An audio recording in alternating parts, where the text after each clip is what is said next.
So uh, if I eat at least one kasai of bread, and I've made the hamotzi blessing for it, but at the same time I was eating beans. Is there a full after blessing of Birkat Hamazon, or two separate blessings, or one shehakol after blessing? Okay.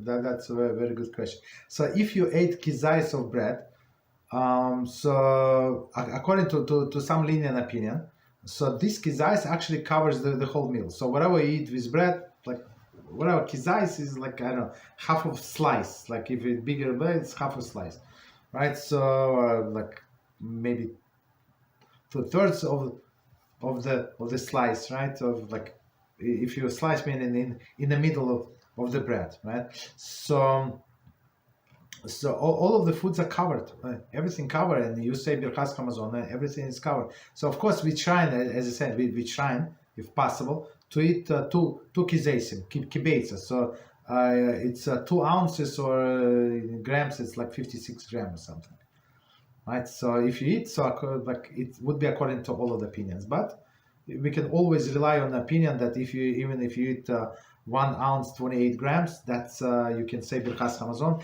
and it's actually covered all of the other foods. So you would say only one blessing. Go ahead. So if I eat less than 2 kasai of bread, the first blessing should be mesonot. No. So even so, I apologize. Maybe okay. So even if you eat one kizais, so according to many opinions, you can say Birchas Hamazon. There is no problem. You can say Birchas Hamazon, and it's actually covered all other foods. So, but according to the most strict opinion, they say, so if you wanted to have like a meal based on the bread, so eat two kizais, like egg. I mean, it's not a lot, but that's what they say.